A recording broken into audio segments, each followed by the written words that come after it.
Good morning. There's breaking news right here on 10 TV Plus this morning. I'm Tracy Townsend alongside Angela Ann. We're waiting on the Ohio State University Board of Trustees. They have a meeting that is underway right now. Yes, and so right now we have several crews that are at the Ohio State University, again, expecting them to announce that Provost Ravi Bellamkonda will become the university's 18th president.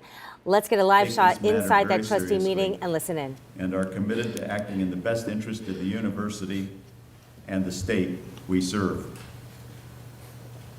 We respect Ted's decision to resign, and we appreciate his cooperation in supporting the orderly leadership transition that is now unfolding. The board is grateful to Ted for the many contributions he made to Ohio State over the last 2 years. In collaboration with the university's faculty, staff, students, and supporters, we have taken significant steps to advance the excellence of our academic, research, and medical enterprises. We have redoubled our commitment to opportunity and affordability for Ohio students. And we are on a pathway that is elevating Ohio State's position in the national higher education landscape.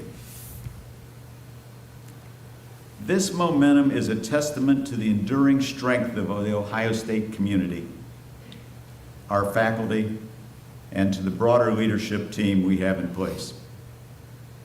This includes, in particular, Dr. Ravi Bellamkonda. Since joining Ohio State 14 months ago as our provost and chief academic leader, Ravi has impressed all of us with his commitment to this university and its people, and with his vision, energy, and collegial spirit. He played an integral role in crafting the university's current strategic plan, and his leadership throughout the early phases of its implementation excites us about what lies ahead. Initiatives to enhance academic programs and attract additional eminent faculty, just to name 2 examples, are both off to a very promising start. We are thrilled with Ravi's work to date, but few of us should be surprised by his success. Prior to joining Ohio State, he served 4 years as the provost of Emory University, where he focused on enhancing collaboration across academic disciplines, leveraging innovation, recruiting and retaining top faculty talent, and improving student well-being and success. Before that, he was Associate Vice President of Research at Emory and previously Dean of the College of Engineering at Duke University. Ravi has built a distinguished career also as a biomedical engineer, personally pioneering new treatments for brain tumors in children and adults. He is an elected fellow of the American Association for the Advancement of Science, the International Academy of Medical and Biological Engineering, and the Society for Biomaterials. Ravi holds 11 U.S. patents and has been elected a senior member of the National Academy of Inventors.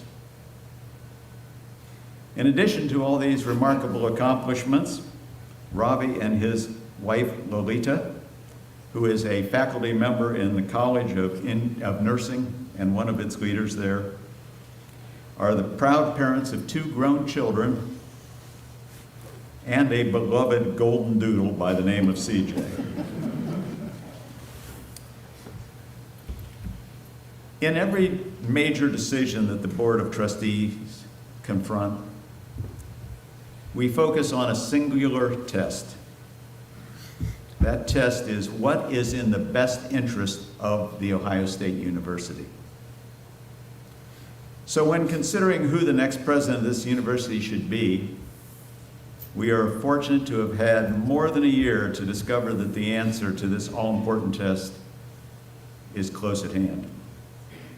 The right leader is already at our university, and his vast experience, his personal values and management skills, His strong record here at Ohio State and his ability to inspire excellence in all those around him give this Board of Trustees great confidence that Dr. Ravi Bellamkonda is the right person to lead this university into the future as our president.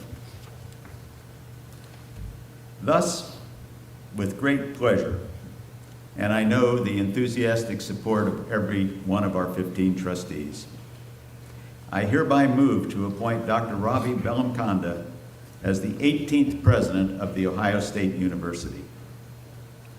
The resolution for this appointment is at the seat of each trustee. It is also available to the public and members of the press from the university's media relations team. May I please have a second?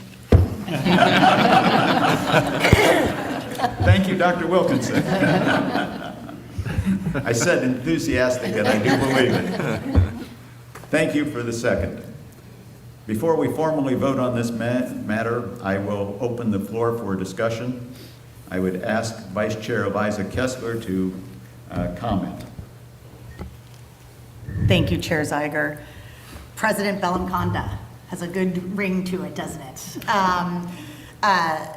You have built trust and relationships across the board and all of our academic community, our students, our faculty, and our staff.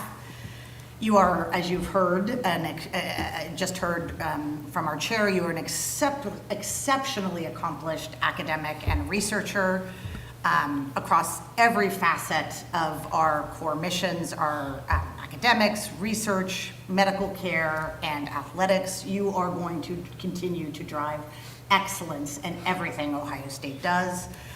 We have incredible momentum, and we are so excited to see you continue that incredible momentum as our 18th president. And on a small personal note, in the time that I've gotten to know you, I would say you are amongst the most sincere, kind, and smart people that I have had the opportunity to work with and get to know. And on behalf of the entire board, I know we are extraordinarily proud and excited to welcome you as our 18th president. Thank you, Liza. Jeff? Thank you, Mr. Chair. I support the resolution. You know, in situations like this, I think people always hurl superlatives, and it might be hackneyed, but when we were interviewing for the provost position and called references, I was privileged to talk to one of them who said he's a brilliant academic, but he really cares about people, as does his wife, Lolita, and he will care about the state of Ohio. And the person said to me, and the person was from Georgia, he said, as your old coach talked about paying forward, Ravi and Lolita will pay forward, and as he also said, you win with people, and you will win with these people. So, thank you. I know that the board has unanimously supported our decision, but I'm sure that there are at least a few others who would like to make comments. Dr. Wilkinson? Yeah, thank you, Mr. Chairman. And Ravi, congratulations. I say Ravi now because we'll have to start calling you Mr. President. So, couldn't be more pleased, but I think the backdrop of you being president is what's important here. I mean, you were proof that we went out to try to find the best that we could find to be the provost of this university. We've had a great history of provosts in the office and success in the Office of Academic Affairs.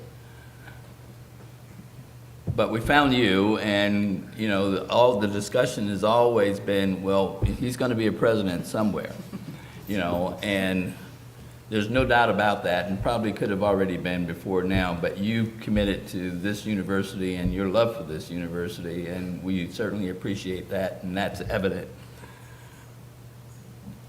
Because of the unfortunate situation over the last week or so, you know, we were fortunate to have you to kind of leave no stone unturned and to allow us to keep the ball in play.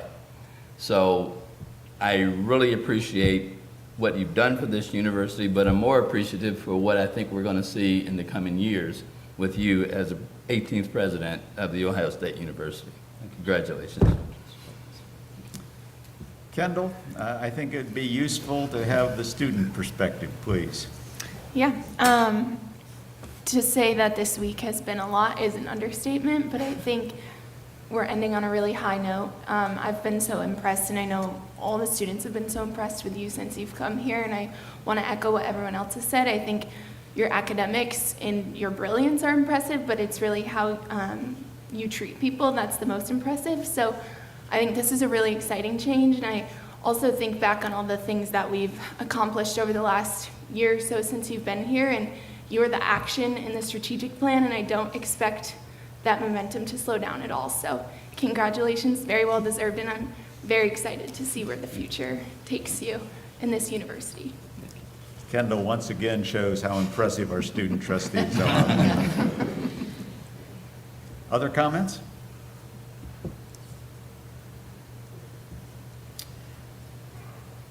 Hearing none, I will remind you that we have a motion on the floor that has been seconded. Will the secretary please call the roll on the motion? Mr. Teaberry? Yes. Ms. Trott? Yes. Mr. Skestos? Yes. Mr. Caston? Yes. Mr. Perez? Yes. Mr. Bigby? Yes. Mr. Matevsky? Yes. Mrs. Kiggin? Yes. Dr. Wilkinson? Yes. Mrs. Harsh? Yes. Mr. Kaplan? Yes. Ms. Holcomb? Yes. Mr. Hemminger? Yes. Ms. Kessler? Yes. Mr. Zeiger? With great enthusiasm, I say yes. Motion carries. Thank you. It is my honor now to introduce the 18th president of The Ohio State University, Dr. Ravi Bellamkonda.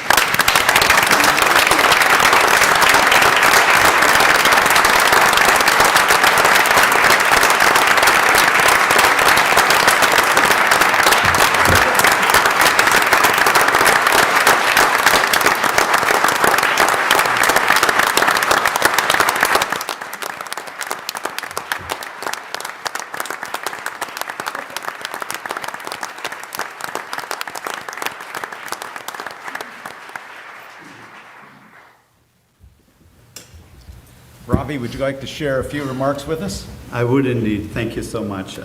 It's an honor truly for Lolita and me to be here. I'd like to begin by thanking the board for your faith in Ohio State and for your dedicated service. From our first conversations you alluded to 14 months ago, you've made it very clear that you believe that Ohio State from its inception was built to lead. And indeed, we were one of the first universities to be invited to join the AAU, the Association of Research Active Universities, back in 1916. Lolita and I joined, as I said, Ohio State family about 400 days ago, a little over. And we've gotten to see and experience our motto, education for citizenship in action. Citizenship is wonderful because it alludes to both the individual and the relationship of the individual to the community that they're part of, and indeed what a community we're a part of. In our 400 days here, we've had the pleasure to interact with our amazing faculty, our staff, our students, our student leaders, by our clinical leaders, by our cabinet colleagues who are wonderful, the University Senate, our shared governance process, our leaders across the institution, our deans, department chairs, and center directors. And not just our own community here, our governor and first lady have been incredible, our state legislatures, our mayor and his team, the higher ed partners. It really takes a village. Our higher education partners, Chancellor Duffy is here, and agencies, and our business partners. And not to mention our federal and state congressional delegations. Our regional campuses are represented and are so important to us. And our unbelievable alumni who show up every day, not just on football Saturdays, to help the university. And there is another special sauce we've experienced which actually took us a little bit by surprise, but in a delightful way. There is an incredible civic community in Central Ohio that is very vested in us doing well as a state and as a region. And we've had the joy of experiencing that. When I reflect on this, what binds this wide cross-section of our community is their love for Ohio State. And importantly, their recognition that Ohio State, as the flagship land-grant university, plays a critical role in our state's economy, and they recognize the power of Ohio State to positively impact the citizens of this great state. When a first-gen student graduates from Ohio and Ohio State, they are transformed. Not just they, their families, siblings, and their children will be transformed. That is the promise and delight of the Ohio State University. The whole world knows and talks of us as an athletics powerhouse, and that we are. I had the joy 5 days of starting, and I know you told me not to get used to this, of winning the national championship, and what an experience that was. And thanks to our amazing student athletes and coaches, we compete at the highest level, show excellence on the field and off the field at the Olympics, and for many national championships in many sports, not just football. In tennis, for example, Larita and I like to play a little bit of tennis. I've had the pleasure of trying to keep up with Coach Ty Tucker on the tennis court. George knows what I'm talking about. And it was quite a humbling experience, actually. But what the world doesn't fully know is that, and what I know as the chief academic officer of this university in the last 400 days, is that we are an academic powerhouse as well. We are ranked number 5 by Time magazine in public universities. We have a top 20 engineering school. We have the finest nursing school in the country, the top public nursing school in the country. Our undergraduate business program is ranked 6th in the country, and they're reimagining business education. We have one of the finest, amazing cancer hospitals in the country in the James, something that we have to be proud of. Our College of Arts and Sciences has 13 departments that are ranked in the top 10 in public universities. We have a fantastic agricultural school, vet school, and the list goes on. And these top-ranked departments and schools don't just mean that we do an amazing job with our education, but the research and innovation they represent across the university is really breathtaking. We're ranked number 12 in the country, not just publics, in our research prowess and expenditures. We have 3 national centers that our faculty lead in the space of artificial intelligence. And at a time when artificial intelligence is asking us, what does it really mean to be human? We have incredible strengths in the liberal arts and humanities and law to probe and answer that question and lead in defining what that future looks like. We are an academic powerhouse, thanks to this board's support, without a doubt. Why does it matter, one might ask themselves? It matters because the best scholars in the world are in our classrooms teaching our undergraduate, graduate, and professional students. It matters because our entrepreneurial mindset and relentless pursuit of excellence has the power to transform the world, starting right here in Ohio. We pursue excellence not because we want to be elitist. We pursue it because when we accept $1, whether it's a tuition dollar or from philanthropy, from the generosity of our supporters, a sponsored research dollar, or a dollar from a taxpayer here in Ohio, we are serious about being the best possible stewards of that dollar. And that is why we pursue excellence. We pursue excellence because we want to rid the world of cancer, to help diminish the agonizing helplessness of families facing challenges in mental health. We pursue excellence because we want to make Ohio the most dynamic economy in the country.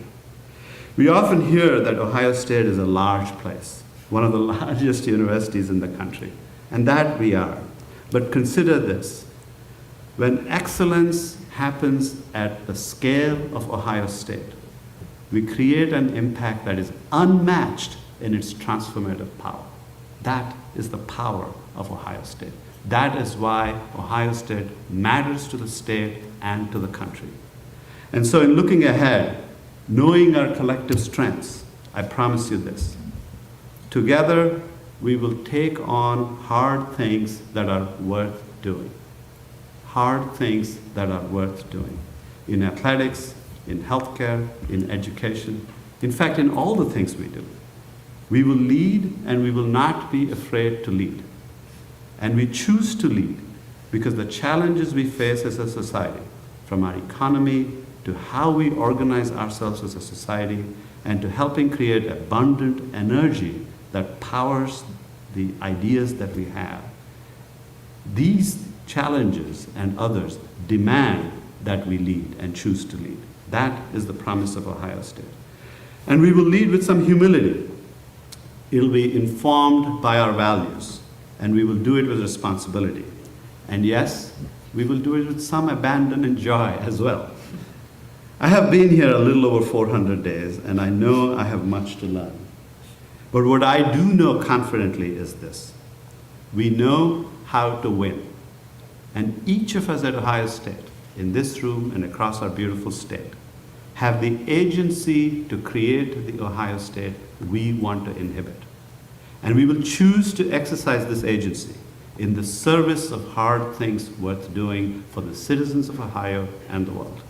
So I thank you, Chairman Zeiger, for this honor and this board, and the broader community of Ohio State. Lolita and I are at once humbled and proud to be citizens of this great community. Go West.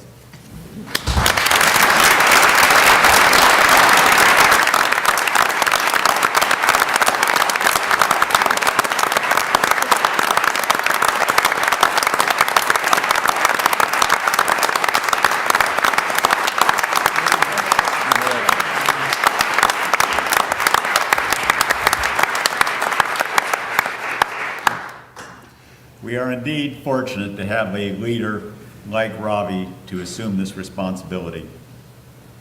The future of Ohio State is bright, and I know that all of us in this room and all of those out there, both in our auditorium and online and throughout our state, will do everything we can, Ravi, to support your vision, your efforts to make Ohio State the very best. Thank you, sir. We're so delighted. Thank you, sir.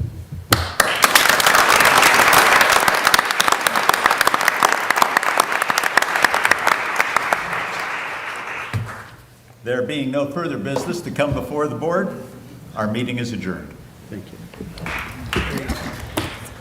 Okay, you've just been listening to the Board of Trustees in a unanimous vote at The Ohio State University appoint Ravi Bellamkonda as the new president of the university, the 18th president. It's incredible what this week has been, as we Yes. heard the trustees even say. It was a difficult week to start, but then the graduate students said we're ending on a high note. Full support of all 15 members of the Board of Trustees in backing Dr. Ravi Bellamkonda as the next president. And, you know, he talked about, and they talked about the fact that if he wasn't going to be president here, they knew he'd be president somewhere. Yeah. And so only 400 short days at The Ohio State University, and yet he has clearly gained the respect of the board, faculty, and even the students. And it was interesting to hear the graduate student on the board talk about his interactions with the students and how important that is. And as you know, or maybe you don't know, I mean, there are 15 members of that Board of Trustees, and they represent just a wide swath of leadership in our community and the state. And to hear that roll call of that Yes. vote, unanimous. Right. And it's very clear, the student even said, you know, OSU put together this strategic plan, but she said it was clear that he was the action behind that plan. So Dr. Bellamkonda, again, clearly many accolades. And here, I think we have that student trustee, Yes. Rachel, I think was her first name, speaking about Dr. Bellamkonda. Take a listen.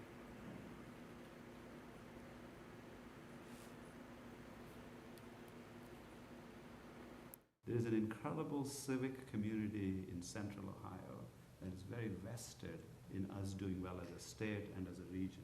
And we've had the job. I've been so impressed, and I know all the students have been so impressed with you since you've come here, and I want to echo what everyone else has said. I think your academics and your brilliance are impressive, but it's really how you treat people that's the most impressive. So I think this is a really exciting change, and I also think back on all the things that we've accomplished over the last year or so since you've been here, and you're the action in the strategic plan, and I don't expect that momentum to slow down at all. So congratulations, very well deserved, and I'm very excited to see where the future takes you.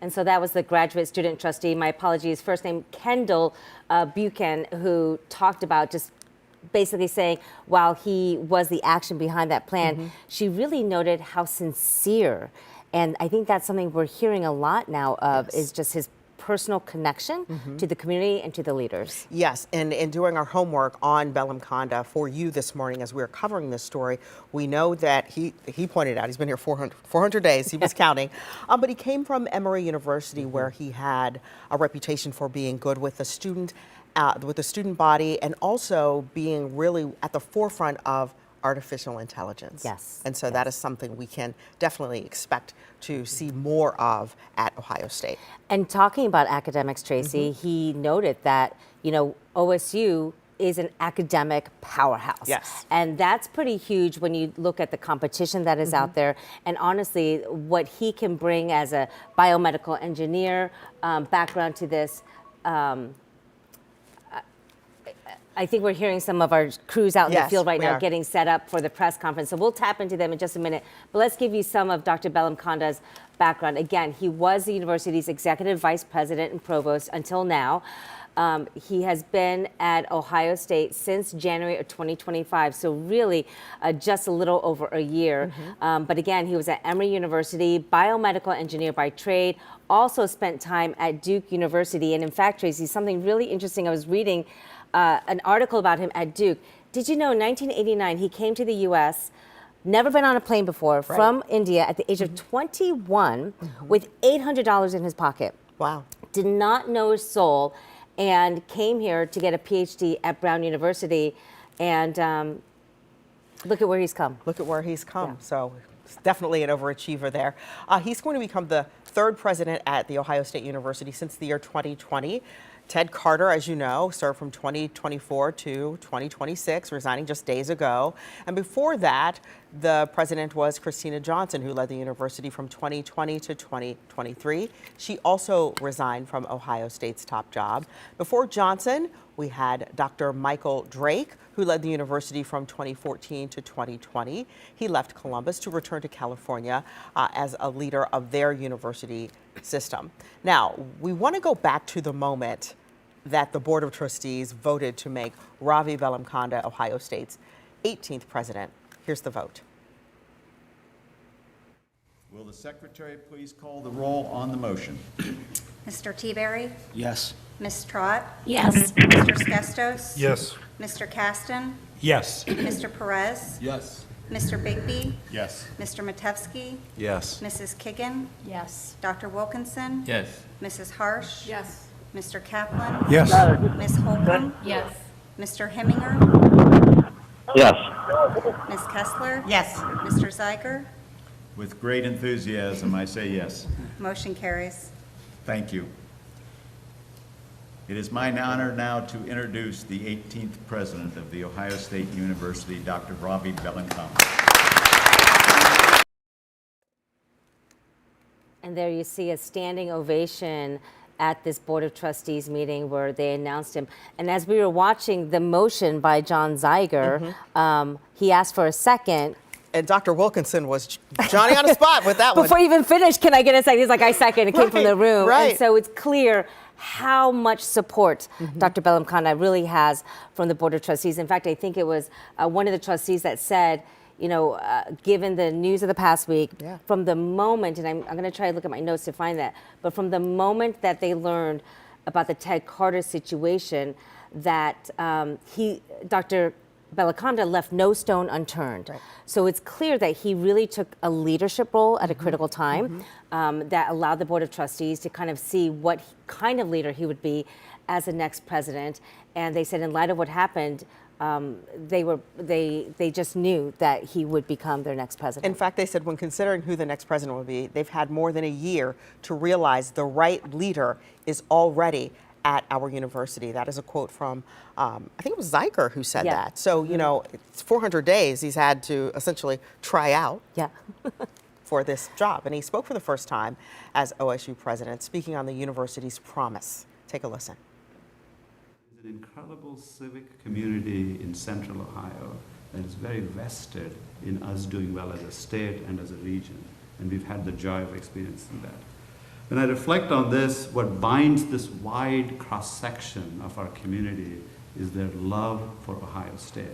And importantly, their recognition that Ohio State, as the flagship land-grant university, plays a critical role in our state's economy, and they recognize the power of Ohio State to positively impact the citizens of this great state. When a first-gen student graduates from Ohio and Ohio State, they are transformed. Not just they, their families, siblings, and their children will be transformed.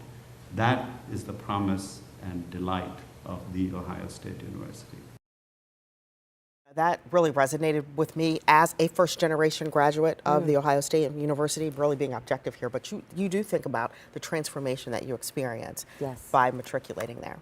What I also liked hearing from Dr. Bellamkonda is, excuse me, the sense of accountability when he talked about the fact that he said, we pursue excellence not to be elitist. Yeah. And he talked about the finances, and we know college is not cheap. And so he talked about when we get $1, whether it's from a student, a donation, research, that we are serious about being the best possible stewards of that dollar. So you can tell, again, going back to his days when he first came to America, that $800 meant every penny, half penny, to someone who is pursuing a degree of excellence. Yes, yes. We have a team coverage here, and Kevin Landers is also there covering this.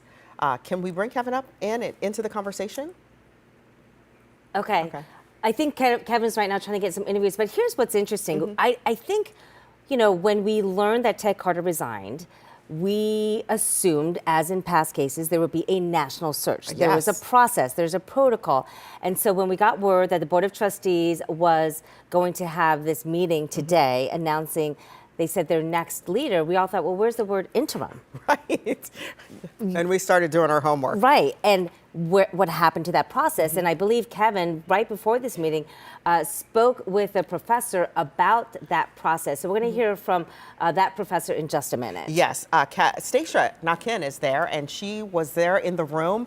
Stacia, it seemed to be unanimous and a powerful movement that we witnessed. A powerful movement and a moment of encouragement after what has been a very challenging week on campus. You can feel the heaviness, and today perhaps a little bit of levity here. So I want to show you inside. We're inside the Longaberger House, just across the hall from where that announcement was made a moment ago. And right here at the front of this room, there is a podium, and we will hear from the 18th president of The Ohio State University. President Ravi Bellamkonda will hold his first news conference just minutes from now. We are expecting that at around 9:45. They're allowing him to shake some hands and meet some folks there across the way after that Board of Trustees vote and meeting. And we will get to ask him some questions about his vision and his view for what will begin as his tenure as the 18th president of The Ohio State University. He had a lot of powerful things to say during his speech that he made right after that vote happened. And one of them stuck out to me, where he referred to Ohio State as an athletic powerhouse, yes, but also reminding everyone that Ohio State is also an academic powerhouse. And he feels like that's really key in how we move forward as a leader in the state, in the nation. You know, he's only been on campus for about 400 days. He talked about that, and within the first 5 days of his time on campus, the football team won the national championship. So he knows about excellence. He knows how to move this university forward. That's what we heard from the trustees. They really believe in his vision and what will come next with him at the helm. And it was also interesting to hear from the student representative on the Board of Trustees, who spoke to how much the students respect him. And we heard that. That's a powerful statement, because it's not just about earning the respect of the trustees. It's also about earning the respect of everyone on campus, from the faculty and the students as well. And it sounds like President Bellamkonda has that already. And so we're excited to hear more from him about what will come next. You know, we do have big questions about how the university will move forward in what comes next, because this is, in a way, the culmination of a series of controversies the university has been facing, the allegations towards Dr. Richard Strauss and the survivors who feel like they are not being heard by the Board of Trustees and the administration here. So we know that's part of this. And of course, we've been talking about the possibility of Les Wexner's name being asked to be removed from buildings here on campus. Those two things have been making headlines just in recent weeks. And then this week, with the resignation of Ted Carter, that also became another controversy here on campus. So this day is meant to feel like a resolution of much of what we've been seeing in the headlines lately. And so it'll be interesting to hear from President Bellamkonda about those two previous controversies and how he plans to address them moving forward. Of course, he's going to have to work closely with the Board of Trustees in executing his vision for this campus and this university. And he did speak at the end to, we will take hard things, we will take on hard things that are worth doing. And he said that's going to be in athletics, it's going to be in healthcare, and in everything that they do here on campus. So Tracy and Angela, it was an inspiring speech from our new president here on campus, and looking forward to hearing from him in just a few minutes here in this room in his very first news conference. All right, Stacia and Ken, thank you so much for that update. It was a powerful moment. And we should also talk about the fact that, and you and I were alluding to this, it didn't take like the 9 months it took to get to Ted Carter. Exactly. And so, no doubt there will be some people who will say, wait, what about my input? We didn't get a chance to meet the president, the meet and greet, so on and so forth. But again, we heard the trustees say, when we started thinking who's next, we didn't have to look far because they saw that leadership role when they hired him 400 days ago, right, and then really in the past week. And so going back to that professor, Jill Galvin with the American Association for University Professors had this to say about this process. Take a listen.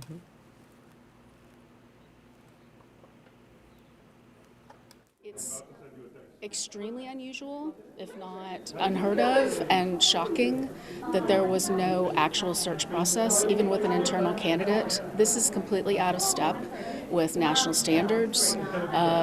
Usually there is a really invested process because it's a high-level position. It's well compensated, it's got a lot of responsibility, and there was no consultation with faculty, staff, and students. So you were just hearing again from a professor from the American Association of University Professors. In addition, we want to share some more of what the new president had to say. If you are just joining us, he was just voted on unanimously as the 18th president of the university. And right away, he acknowledged the situation and talked about what they're going to do looking ahead and making some promises. So let's go ahead and hear from President Bellamkonda. And so in looking ahead, knowing our collective strengths, I promise you this. Together, we will take on hard things that are worth doing. Hard things that are worth doing. In athletics, in healthcare, in education, in fact, in all the things we do. We will lead and we will not be afraid to lead.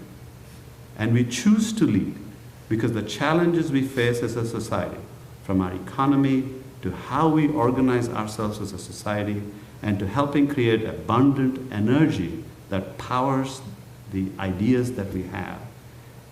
These challenges and others demand that we lead and choose to lead. That is the promise of Ohio State. And we will lead with some humility.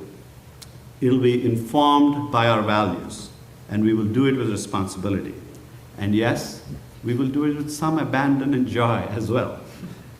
I have been here a little over 400 days, and I know I have much to learn.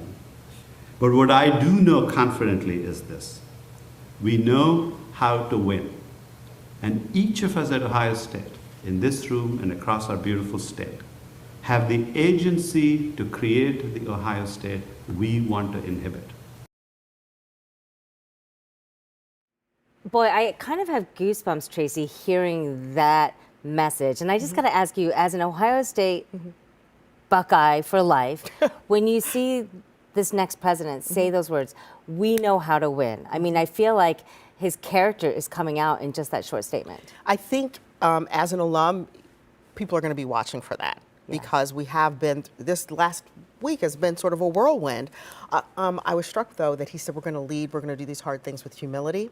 And I think that, on a personal note, is very important. Now, he did say that, and then he listed the things that we have won, you know, top nursing school, top public nursing school, business school, the James Cancer Hospital, Sure. That fantastic agriculture and veterinary program. And so that is, I think that is what we are all looking for, not just the alumni, but the greater community, because everybody you meet here, I mean, you and I have been here, collectively 50 years, not that we look like it, but, you do meet somebody who has a connection to the Ohio State University. And so at this time, it's going to be important to take that pivot and move forward, because as somebody who has paid tuition at another school, parents are paying tuition. We want to see you get the value for our dollars. For that dollar. Before we get to Kevin Landers, I just want to wrap up this part where he talked about we will do hard things. He has lived what hard things looks like. And again, researching back when he was at Duke, he said then he didn't even intend to complete his PhD, that he said he had this revolutionary moment, quote, when he was asked by a graduate advisor a research question. And the advisor said, well, no one knows that answer. And he said, how can that be? As a biomedical engineer by trade, this is what he wanted to do, Tracy. He wanted to know how to grow brain cells in gel.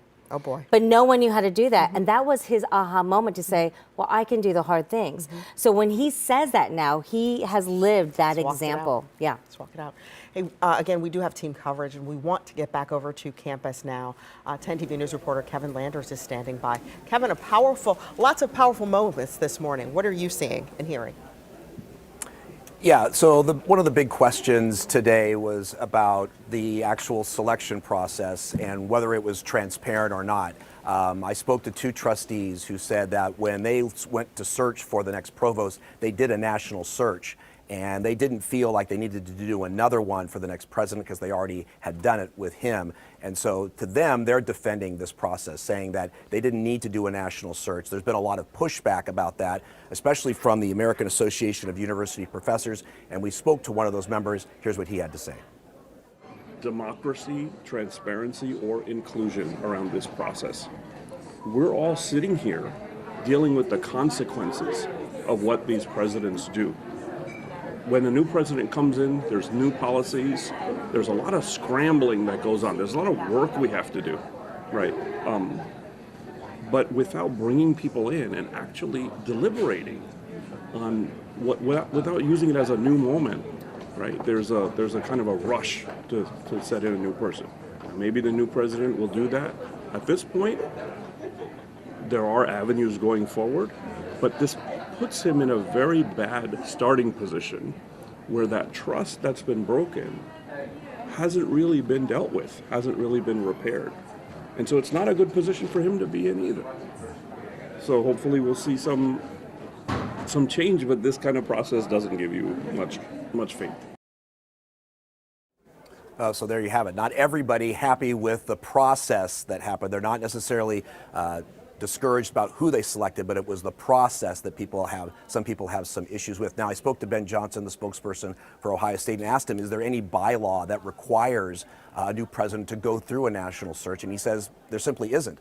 So the board has made a decision. It was unanimous, and we go on from here. And now we'll see what the next president will bring for the university. And obviously not everyone is pleased with the process, but not everyone can be happy in a process like this. Back to you.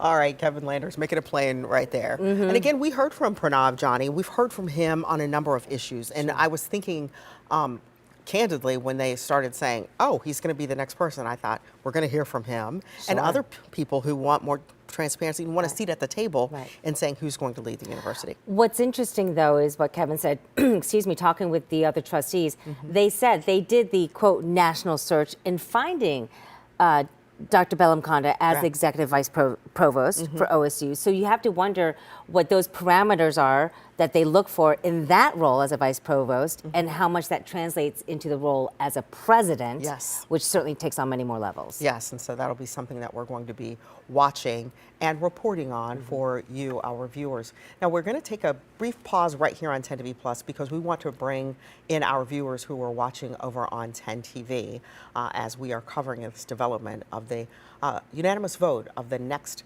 president, the 18th president of The Ohio State University. We'll be right back.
We are interrupting programming right now with breaking news coming from The Ohio State University, where they've announced the 18th president. I'm Tracy Townsend. And I'm Angela Ann. So we now know the Provost Ravi Bellamkonda was voted unanimously by the Board of Trustees not too long ago this morning. And this really marks a new chapter for Ohio State in a challenging week for the university.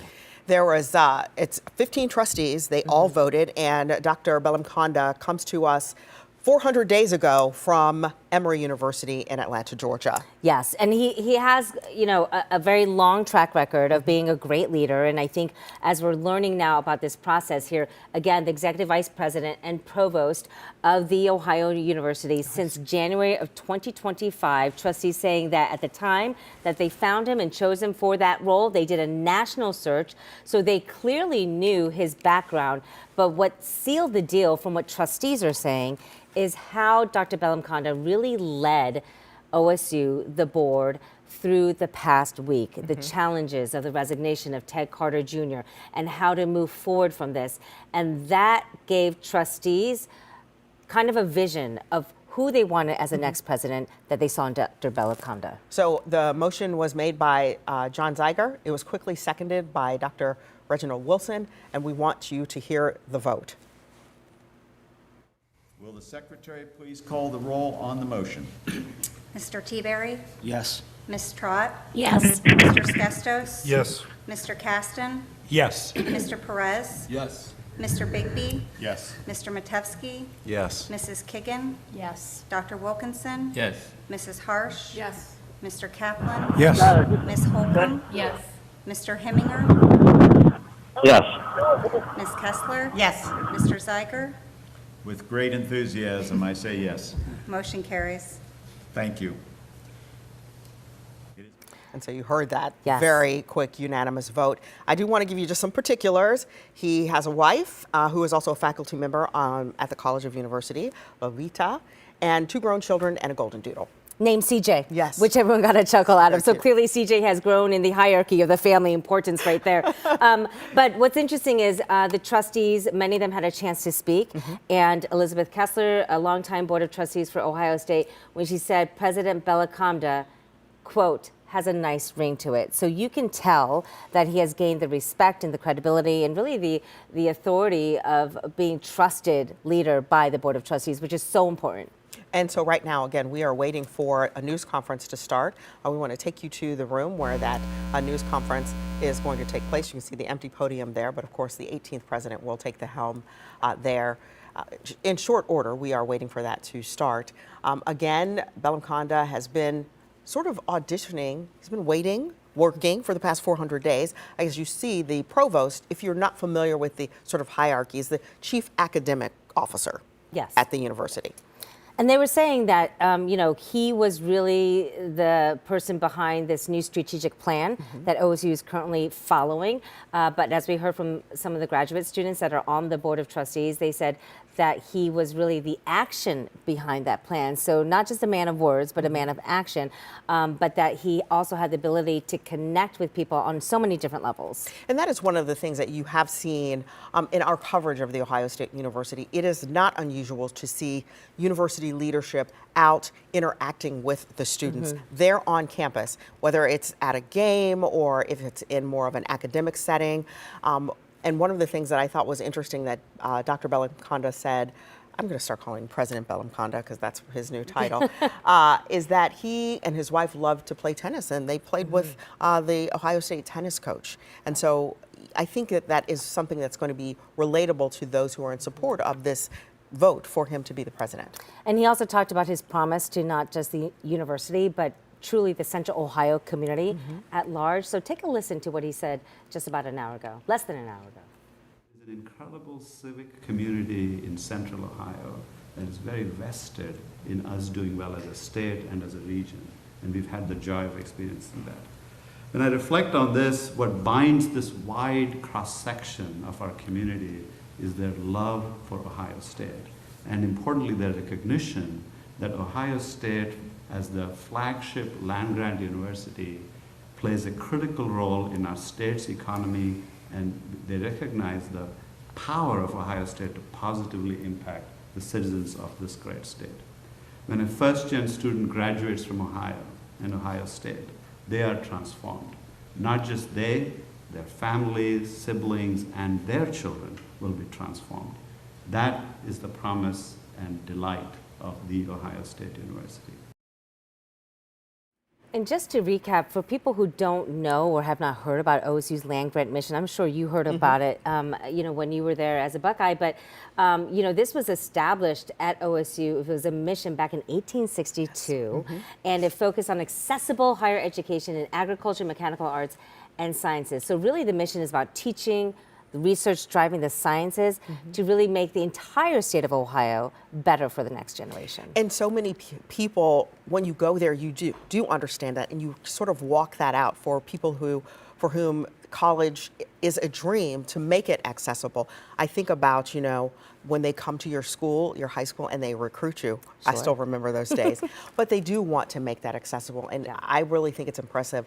His own story, which you shared with us when we were over on 10 TV Plus, I want you to share that with the people who are just joining us as we are coming into your regular programming to talk about the vote on the 18th president. Yeah, so, there are so many stories that we're starting to uncover about, again, like you, I want to say Dr. Bellamkonda, because that's how we knew him, but he is now President Bellamkonda.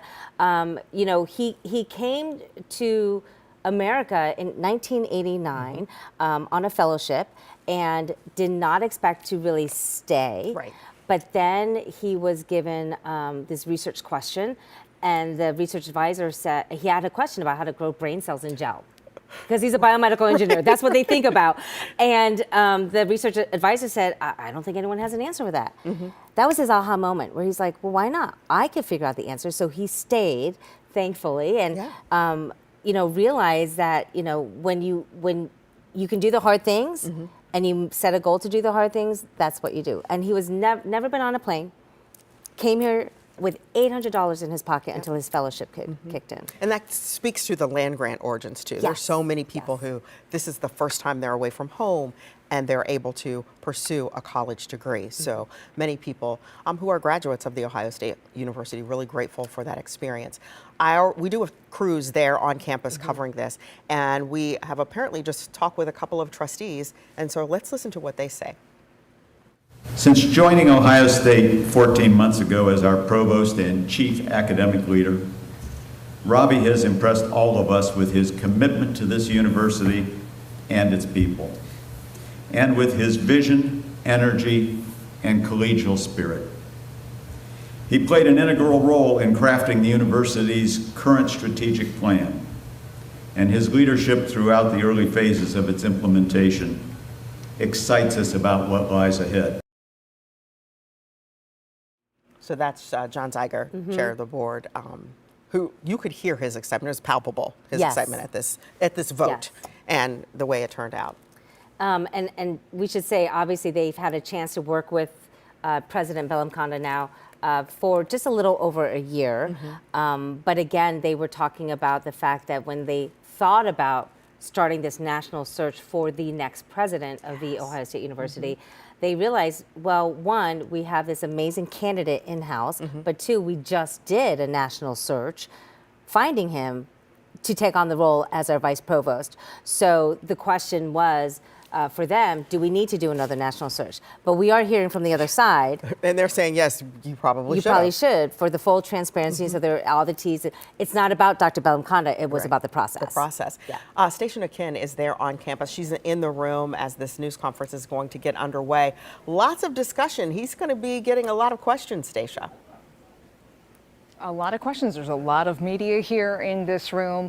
The podium just behind us. We did expect this news conference to begin around 9:45, but we are waiting as the new president of Ohio State University moves from across the building where that vote took place just a few minutes ago. So we're going to be here and be able to ask questions about what we know about the new president, President Bellamkonda.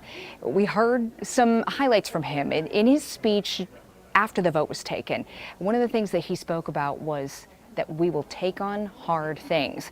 And it's no secret, this university is facing many hard things right now in leadership and figuring out how to move forward.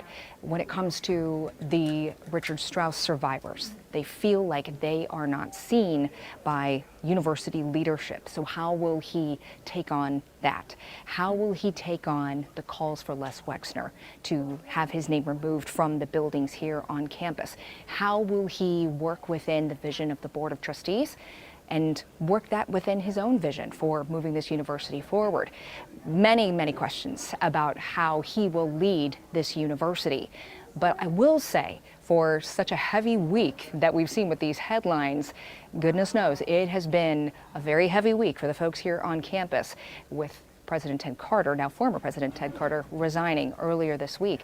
Today does feel like a moment of celebration because the tone in that room as that vote was taken was definitely one of encouragement. People are excited about what's to come. They're excited about what's next. They're excited to hear more from President Bellamkonda. So we're going to hear from him right there in that podium just a moment ago. But we've got lots of media here to ask him those questions. And also, folks, the reason we haven't seen him yet is because there are people who want to hear from him personally. They're talking to him, asking him about his vision, and that's what we expect to hear from him here at the podium at any moment. So we're going to continue to keep you up to date on what we're learning from the new president of the Ohio State University. Angela, Tracy. Stacia, thank you for that. Yeah, I do have a quick question for you, Stacia. You know, obviously our sources last night were able to confirm Dr. Ravi Bellamkonda. So kind of the air of the balloon was let out a little bit earlier than this announcement today. Give us a sense of that room, because we could tell from the trustees, from what we were hearing, they were very excited. Dr. Bellamkonda even says what lies ahead excites him and his family. Did you feel the rest of the room, everyone else in the room that was there, felt that same excitement? Absolutely, and because some of the air had been let out of this announcement previously, it wasn't a big surprise. When he walked in the room, we all knew this is the new president. And so there was a lot of buzz when he stepped in, he and his wife. So there was a lot of celebration as we prepared to hear from the Board of Trustees in taking that vote. There was an air of celebration. And I also want to refer to something that we heard from President Bellamkonda, because he talked about how he will lead with humility and joy. He said, we will lead with humility and joy. And I think the joy is going to be a really key component in how this university moves forward, given the hard things still to come and the hard things that they're dealing with currently.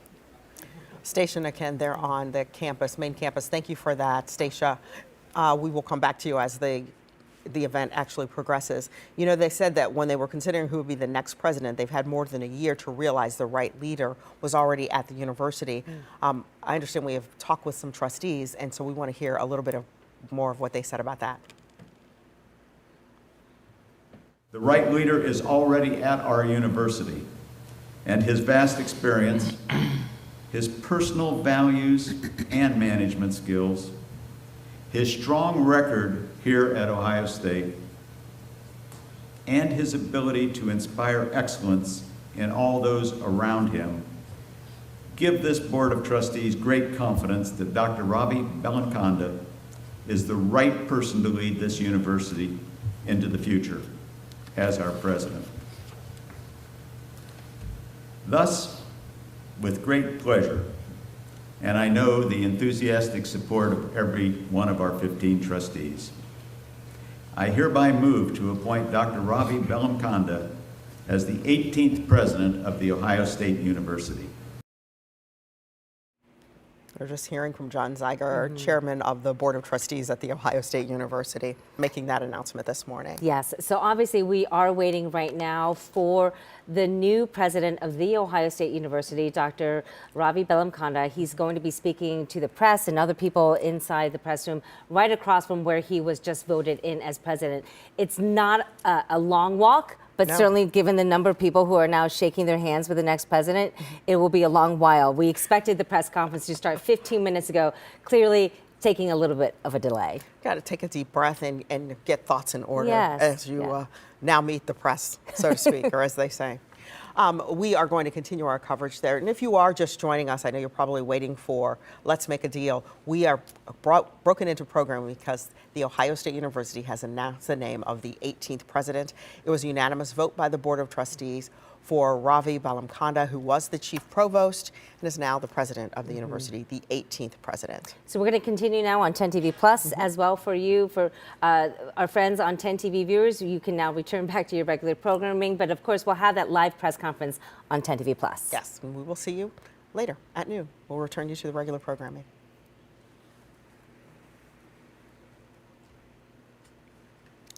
All right, thank you so much for staying with us here on 10 TV Plus as we are covering the naming of the 18th president of The Ohio State University, Ravi Bellamkonda. So it is a name that may be familiar to Ohio State students. He was just hired in January of 2025, as we have heard, just over 400 days. Usually it takes someone about that time to get to know a new city, a new town. A new campus. A new campus. But clearly, in that short amount of time, Dr. Bellamkonda has proven himself not only to the Board of Trustees, but to some of the student population at large on why they felt he was the right choice for the next president. And he talked about being there at Ohio State and its preeminence in so many fields, including athletics. I mean, he was there when they won a national championship when he started. Exactly. And so we are here that Ryan Day is there. The news conference is just starting. Ravi Bellamkonda is at the podium. Coming. It's a really exciting day. It's incredibly exciting to introduce in just a moment the 18th president of The Ohio State University, Ravi Bellamkonda. He's going to make a few remarks, and then we'll open it for questions. I will call on people, so if you have a question, give me the sign. Okay, we are also live live now on 10 TV so that you can hear the comments of the new president of The Ohio State University. The man at the podium is the public information officer at OSU. And we understand the new president is going to take some make some remarks and take some questions. So just hang in this room, and then I'll be available after. So I'm going to turn it over to the 18th president of The Ohio State University, Ravi Bellamkonda. And you see we also have a special guest, so we'll start with that. Morning, everybody. We're in the middle of our period 8 of practice 2, and we do not have pads on. So I felt like I could come over, step away from practice, to make sure that I welcome Ravi to our family. So Ravi and I spoke last night. He shared to me how important athletics is to our student experience and all Buckeyes across the globe. As we know, excellence is a standard here at Ohio State. That includes the classroom, healthcare, research, and winning championships on the field. And at the end of the day, we all win with people. We're here to serve, to educate, and develop people at every level, including the student body, the faculty, the staff. I'm looking forward to working with Ravi to continue our excellence as we take it to new levels. And listen, Ravi is he's a bioengineer. He's a neuroscientist, and I'm a football coach, so I'm going to let him take it over from here, and I'm going to go back to coaching the team. But I look forward to working with Ravi moving forward. Congratulations, Ravi. Can I say it's happy birthday? It's Ryan's birthday today. So. Thank you so Thanks much. for coming. So thank you for everything that you do. You got it. Congratulations. Thank you, sir. Yeah. Thanks, Coach. Thank you. got it. Thank you, Guys, Coach. thanks. Yeah. Go Bucks. Yeah. Good morning, everyone. Thank you so much for being here. I have just a few remarks, like Ben said, and I'm happy to take your questions. As I just shared, it's an honor to be here and serve The Ohio State University. We have fantastic leaders here, like my colleague John Warner, who leads our healthcare enterprise. And Lalita and I are just delighted to be a part of this community for the last 400 plus days. I want to address a few things. We've been in the news a little bit, and I just wanted to address things just to introduce and share with you directly. This is what I'll try to do always. We will try to do the right thing. I'll try to be transparent with you and keep you informed as we go forward and face challenges of the future. I'm still processing President Carter's resignation. Ted recruited us here for my first meeting. I saw a leader I was inspired by, like many of us, and I'm deeply, saddened is one way to describe it about the turn of events, and I feel for him and his family, and I genuinely, he was a fantastic leader for us at Ohio State, and I'm proud of what we've done together, and I wish him the best going forward. The situation is complicated, and I want to respect him and his family and the process. That said, I'm excited for what lies ahead for us. There are also a set of questions that I have been a part of the conversations of about namings and our facilities and buildings. We have a well-established process, as the university has said before, and I think the process is thorough, fair, and open. And I will promise you that we will give each request a full consideration. I want to also address the role that donors and well-wishers of the university play in the university's functions, from athletics, Ryan, from academics to our healthcare mission. We really couldn't be the excellent place that we are with our donors. And certainly, Les and Abigail have been great supporters of the university for many years and have served the university. And so it is part and parcel of how the university operates.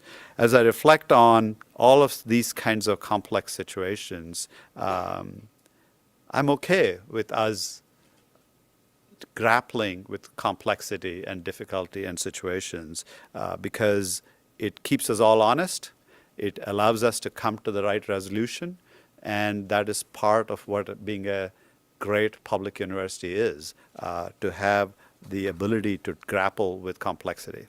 What I will say, though, is that one event, one person, or one news story does not define the Ohio State University.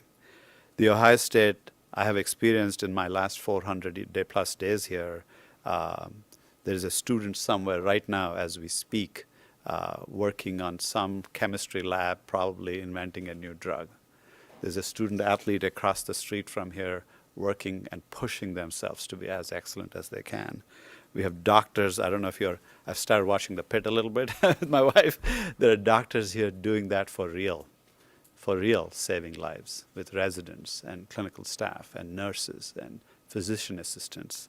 And we have artists who are creating art right now on our campus that questions the norms, questions the way we live, and give new insight into what it means to be human. This is the Ohio State that I experience. This is the Ohio State I'd like to focus on, but to do it in an environment that's open, that cares about people, and does things responsibly. And so with that, I'm happy to take your questions. We'll start with Anna Hoffman from NBC4. Good morning and Morning. congratulations. There are some people who are skeptical of Ohio State's leadership in general. How do you plan to change those feelings as you're stepping into this role? Yeah, I mean, we all feel what we feel, and we have the right to feel that. The only way I know to do this is to consistently show up and do the work and show to the world the Ohio State that I experienced so far as the chief academic officer and will continue to experience as president. As I just alluded to, the mission of the university is very special. If you think about it, there are many missions, but the two primary ones I think of is there are very few institutions left in the world whose job it is to explore things that we do not yet know. right? Whether it's our research mission, whether it's how we're organized as a society, how we as people work, we fundamentally are about knowledge discovery to explore things that we don't yet know. And our second mission of shaping the future through our students is an even more profoundly noble mission.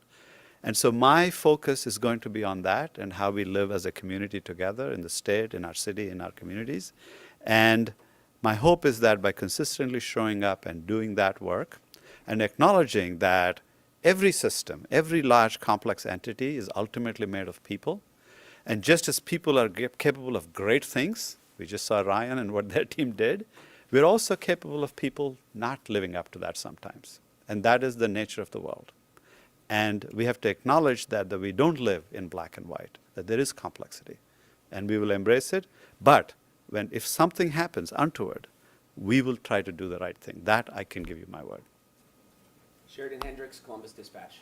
Sheridan, how are you? Congratulations. Obviously, it's been a really interesting week, and it's pretty atypical for a university, especially of Ohio State size, to go from a presidential resignation to appointing a new permanent president within 4 or 5 days. Obviously, you didn't appoint yourself, but I'm curious how you respond to some of the concerns and criticisms from folks saying, this is moving really fast, why didn't we have a public search? Yeah, as you said, I cannot speak for the board, right? I can only respond to their call. And all I'll say is that all my life I've been privileged to take on roles that have had some impact and meaning. And for me, there's no greater honor to have this role. And when asked to serve, it is my duty, having learned to love this place as much as I do now. I will tell you, it's not in my remarks here, when I go to a game and watch the flags fly in with the OHIO thing, it just gives me goosebumps, you know. And when at a moment where we had something unexpected happen and the board asks me to serve, the least I can do for a place that I care about is to step up and serve. I know our faculty, and I'm one of our faculty, have concerns about due process and shared governance. And as a provost, have fully committed to shared governance, and you can talk to them, and I will do so going forward. But here we are, and I will try to do the best I can to be the best steward for all constituencies, including our faculty. Kevin Landers, 10TV. Yes, sir. You said today we will take on the hard things that are worth doing. Correct. At Duke and at Emory, you were very passionate about expanding DEI. This university has done away with DEI. This university has also quelled student protests and chalking. Having said that, what will you be doing to address DEI, and will you be allowing students to protest, to express their First Amendment rights? Yeah, so let me take the latter part first. Absolutely. I think respecting a plurality of opinions, and indeed today, every year, and even I'm sure Ben can find us statistics on how many events we have on campus for all different groups as a public university with complete range of ideas being discussed on campus. In fact, I, as provost, instituted a new seminar series for, for intellectual diversity, if you will. So I'm very committed to intellectual diversity, and we had a discussion on the role of religion in civic life as the first inaugural event. So I'm very committed to a robust, open conversation on difficult topics. That's how we make progress. That's how our system is built. On the notion that, the first question was about DEI, that's correct. So let me tell you my thoughts on that. So I do believe that, if I may be a professor for just 2 seconds, I do believe that our brains are sort of prediction machines. They have a model of how the world works, and learning happens the minute you run into an idea, a notion, a perspective, a culture that you have not experienced before. And at that moment, when you have a certain view of the world and you run into such things, which we do at universities, and I've consistently said, it is very valuable to have at the university a plurality of opinions and perspectives. And so I am committed to that principle. whatever you think of my DEI record or not. I'm committed to the principle that the university have in it intellectual diversity that challenges our ideas and notions, and that will be the case going forward. Simon Khan, Spectrum News. All right, you've been listening to the comments of the 18th president of the Ohio State University, Ravi Bellamkonda, taking questions from the media thank you. I about understand. what's next. My own Make office, note that me today personally, he was so introduced you by Coach Ryan Day, who celebrated his birthday and taking a break from spring practice to introduce the new president. Yes, so as we near wrapping things up here on 10 TV, we're going to continue on 10 TV Plus, but let's recap again. Just about an hour ago, the OSU Board of Trustees again voting unanimously to elect a new leader, the 18th president of the Ohio State University, Dr. Ravi Bellamkonda. He was at Ohio State now for 400 days since January 2025. He was chosen to come here, hired to come here as our OSU's chief provost, and now, in a short amount of time, has become the next president. And he did address the elephant, so to speak, in the room, that he was recruited there by Ted Carter, who has resigned, and he is saddened by the situation, but of course wants to answer the call from the trustees to lead, and he said, how could he have said no? So for our folks and friends on 10 TV, we return you now to regular programming. In the meantime, we're going to stay here and continue on 10 TV Plus as Dr. Bellamkonda, the president, is still speaking on that podium. And so now as we return to 10 TV Plus, here we have that breaking news. Dr. Ravi Bellamkonda, the next president of The Ohio State University, speaking now to the press. I believe that it's possible. There he is at we the are not podium. Let's listen. defined by one thing or one event. We've been around since a long time, 1860, and we will be for another 200 years, I'm sure. And we will do that by committing ourselves to the mission. Amy Wattis, ABC 6 and Fox 28. Congratulations, first off. Thank you. I have two questions, kind of. One's more serious, one's a little more fun.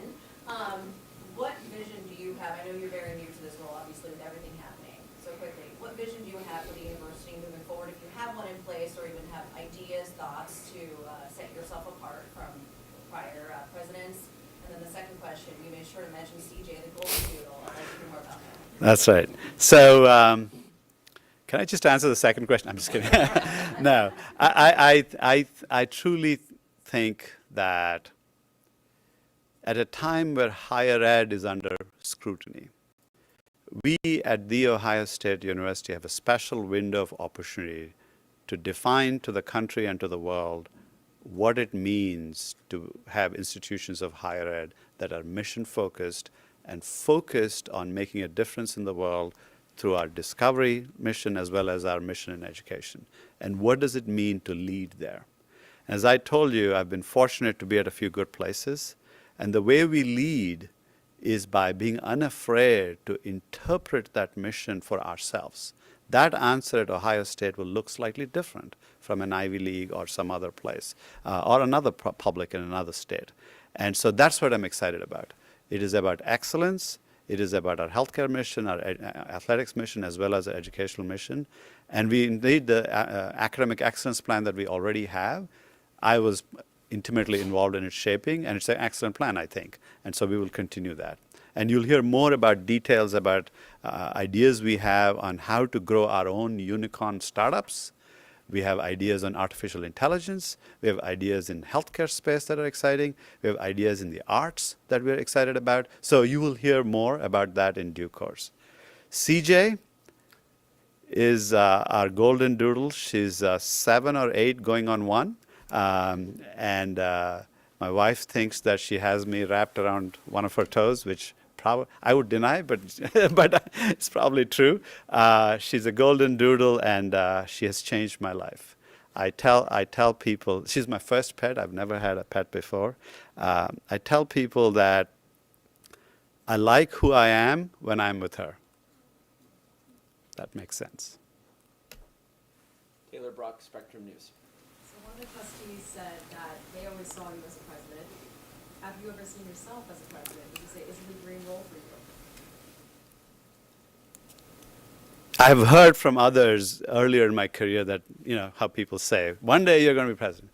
And I've always brush that aside because I feel like the way you get the next job is by doing your current job well. This is what I tell people when I'm mentoring them. And so I've been very fortunate to have the opportunities I've had. The way I think about leadership roles is that it's not about the leadership title, it's about the work that you want to do. Ever since I was a junior untenured assistant professor to associate professor, and I've had escalating responsibilities, I've taken on roles because having the title is convenient to do the work I wanted to do. It is not for the title. I think at The Ohio State University, we have the chance to be the best public and university in the world. And the scale that we have is impossible to replicate. It's really impossible to replicate. If we can pull off excellence at the scale that we are, truly I believe we can transform the world. To do that, it is convenient to have some leadership responsibilities and titles. And hence, I take this role on. Terry Sullivan, ABC6 and Fox 28. Congratulations. Thank you. I want to take you back to, I think you said it was Sunday, right? Was it 10 a.m. or 10? It is late Sunday, yeah. Late Sunday. Okay. How did the board approach you? Did they approach you in person? Did you get a phone call? Who was on the other side? What did you think immediately? What did they say? They didn't tell me right away. Well, it was Chairman Zeiger, Trustee Wilkinson, and Trustee Kaplan. They invited me to meet with them in person. And after about 15 or 20 minutes of talking of other things, they told me that at 10 a.m. on Monday, it'll be announced that President Carter, that was the first I heard from them. It almost fell off my chair. I had a mix of emotions, honestly. Primarily some mix of sadness, shock, disbelief that it was happening. They couldn't tell me a lot about why at that time. And even now, what I know is mostly what you know. I don't know anything more than what you know. There is an active review and investigation on, and we'll see what that reveals. But yeah, that's what happened. And then they told me at that time that they asked me if I was interested in stepping in. And I said, like any good spouse, I need to check with my, so at that, I hope you don't mind me sharing that. And she's always been very supportive of my career, but nevertheless, and so that's how the journey started. Mark Ferenchek, WOSU. Yes, so after you found out about the resignation of President Carter, did you speak with him? And if so, can you talk to us about what you spoke about? Yeah, I wouldn't like to share what we talked about, but yes, he did call me Sunday late, and we had a good conversation.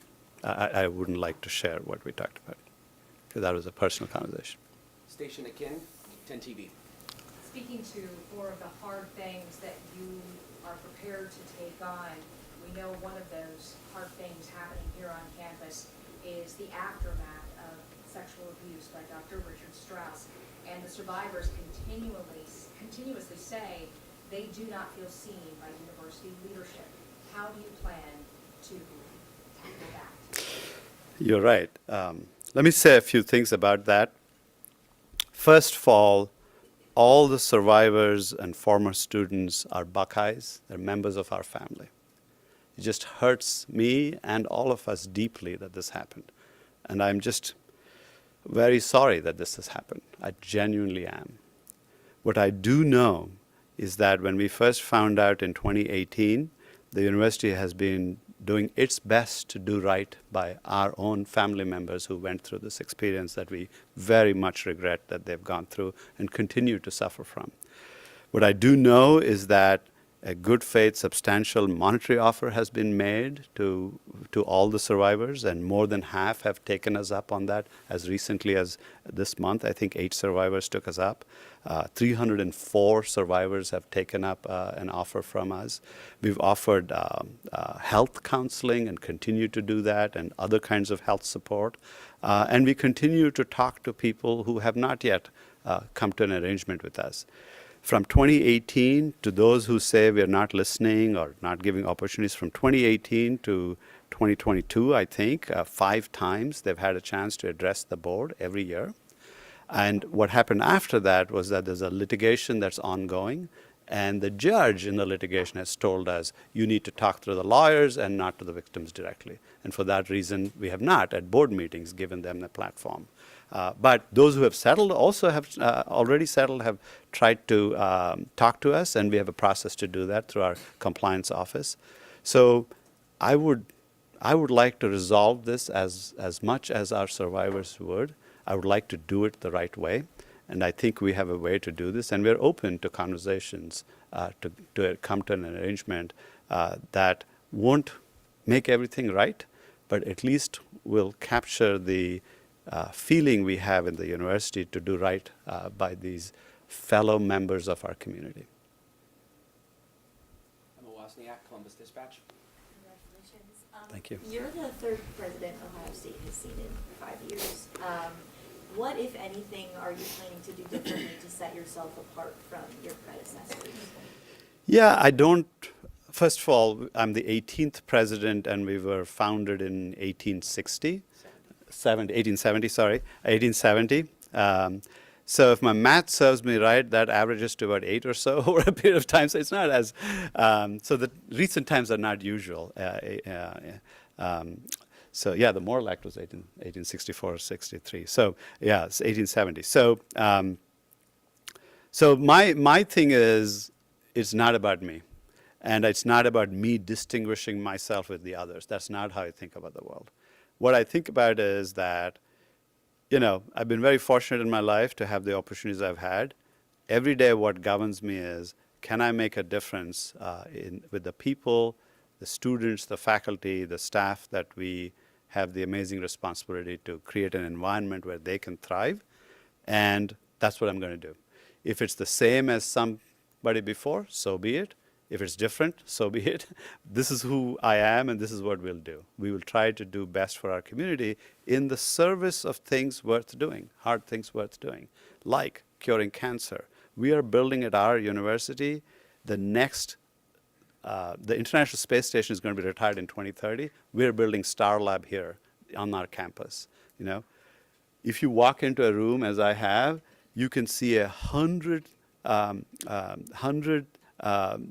year-old, 100,000-year-old piece of ice in Bird Polar ice core. I mean, that's the largest manga collection. I have kids. The largest manga collection outside Japan is here at Billy Ireland Cartoon Museum. You know, you walk into Pelotonia Research Center. There's a program on proton beam therapy called FLASH, which has a way to increase the contrast between normal tissue and cancer tissue so we can more safely treat cancer.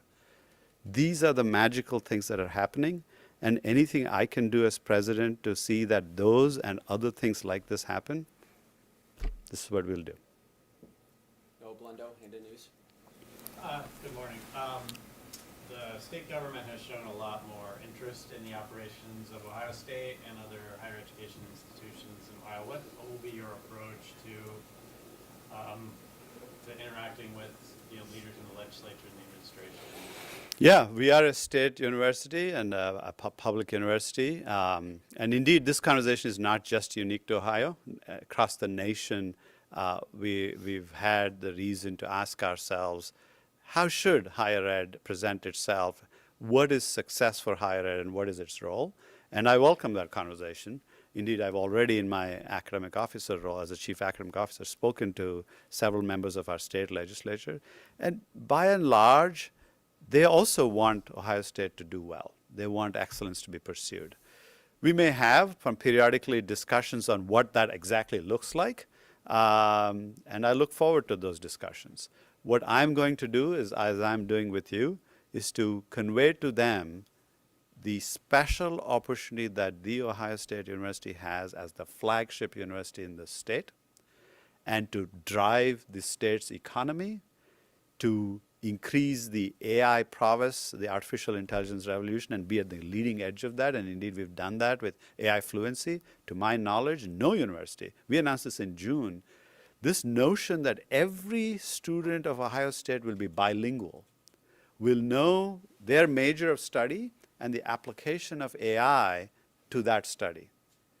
we are the first ones to say every major, not just more computer scientists, the history, literature majors will do this, is a bold thing. And that has a transformative potential for the workforce of our state, because most of our students stay in Ohio. And so that's the conversation I'd like to have with our legislators while addressing any concerns they have, which again, ultimately these things come down to trust and common purpose. And I have no reason to believe that, that we don't share a common purpose. What I will do is, and as they have also, have a deep commitment to academic freedom and our ability to ask ourselves hard questions in the pursuit of truth, no matter what those questions are, and we will strive very hard to preserve that core principle. So I'm going to call on Katie Millard, and then we probably have time for one or two more. Katie Millard, NBC4. Hi, Katie. Thank you. I just wanted to ask, I've heard a lot of comments from professors especially when reflecting on Ted Carter's presidency about concerns that he approached it as CEO of the university. Is that the approach that you would take? Well, we'll see how my approach will be described. I think every leadership role I've had and every leadership role every leader has a job description, but I have found that mostly because of the complexity of these places, it's a suggestion. So there is some room to interpret it. And I'm sure I'll interpret it my own way, as I have the provost role. So I think I'll let others describe what that looks like. Carrie Ghosh, Business First. Carrie, how are you? How will you go about picking the provost or other members of your cabinet? Good question. I'm very vested in the wonderful plan that we already have. And I think there's fantastic ideas. I don't think we need a new strategic plan and things like this. So we intend to continue and build on a plan that we already have, which is fantastic. I had a role in shaping. Many of my cabinet colleagues had a role in shaping. So I will probably name, I haven't made final decisions, probably name an interim provost, and then hopefully do a national search for a permanent provost in due course. The precise timings of how all that will look, I haven't yet had time to digest, but that's the approach we'll take to ensure that we don't lose any momentum on the plan, because the provost role is a critical role, and that's probably how we'll approach it. I'd like to have faculty input into that process and all of that, and staff input. So that's the way I'm thinking about it. One more for station akin from ABC6 and Fox 28. From 10 TV station. Oh my gosh. Formerly, that's terrible. This is what happens when he knows you. You've never been a university president before. How do you plan to learn on the job at one of the biggest universities in the country? There's no way to learn complex things. When I became dean, I had never been a dean before. When I was provost, I had never been a provost before. And there's always, you're exactly right, there's always things to learn. But I've learned that there's no simulation for being the leader that you are. That said, it helps to have some experience and interest in the job. I am deeply interested in our faculty. I love being in the university. I've never left. I've stayed from a postdoc at MIT and my graduate work at Brown. I've never left. That's because I love the university. I love all the things it does, from the arts. So my thing is that I will stay humble. I will try to do the right thing for the institution and our people, our staff, our students and faculty. And I'll rely on good feedback from you, and I have wonderful other leaders. You never do these things alone. We have an excellent group of deans, department chairs, faculty leaders, cabinet colleagues, and it's a team sport. It's always about that. And so my hope is, with the counsel of all the wisdom that already exists here, I'll have some role to play in actually thinking deeply about what excellence means. Yes, it means rankings and highly reputed programs. Ultimately, I think excellence is an attitude. It's a way of thinking and being. And that's the conversation, I think, as president, I'd like to facilitate. Excellence is not just a state. It's not that we become top 10 public, which we will, by the way. It is about behaving in a way that is exacting, because the impact of excellence is so important for us in our mission. Just a really Laura Hancock, cleveland.com.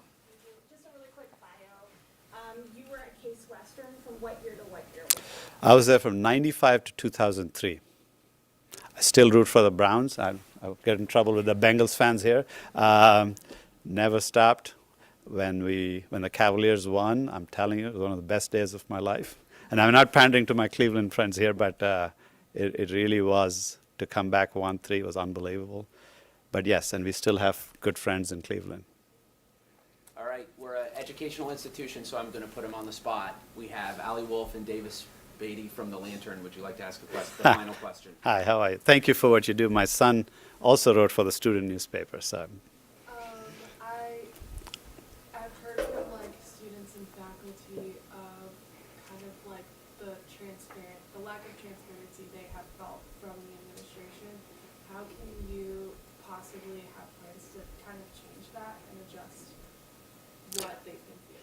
No, see, the challenge is that when you have a large institution like ours, there's like you can never over communicate.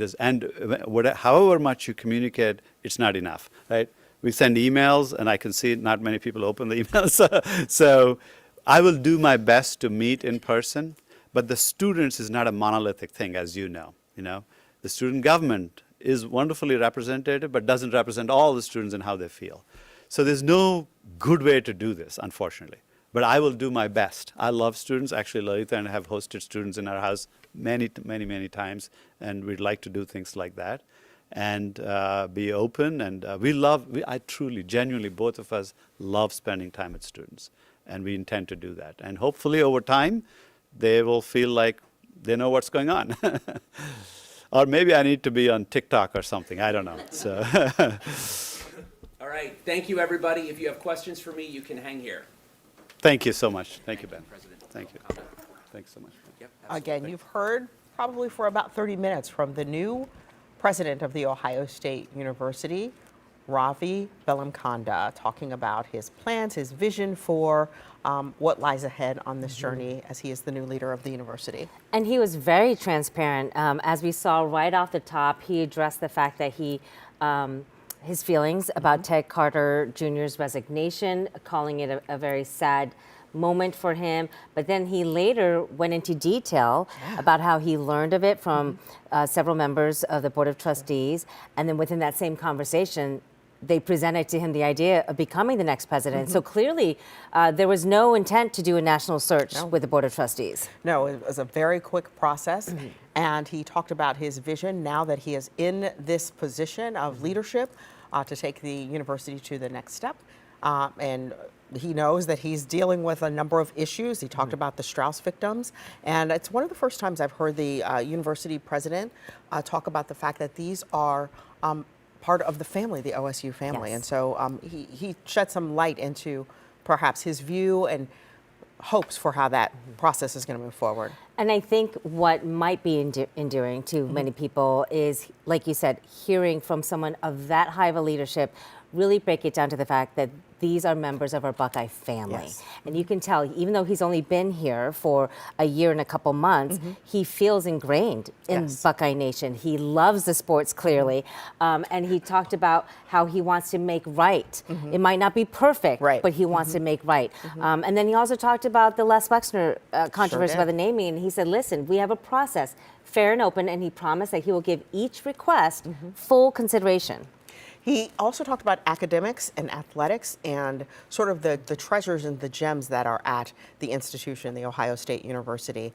And so I appreciate that he acknowledged the sports excellence, but he's also talking about the academics and the arts. I think a lot of people who are involved with the university, whether they are students, staff, faculty, family members, they are going to appreciate that he seems to have a breadth of understanding of what goes into life there at the Ohio State University and its pursuit of excellence. And he talked about Star Lab. People don't know that, but the International Space Station is going to be retired in 2030. We, meaning you and me, but OSU is building Star Lab, which is going to replace the ISS in 2030. So they're launching it in 2028, but they're building it here on Buckeye land. And he also mentioned that we have the largest international collection of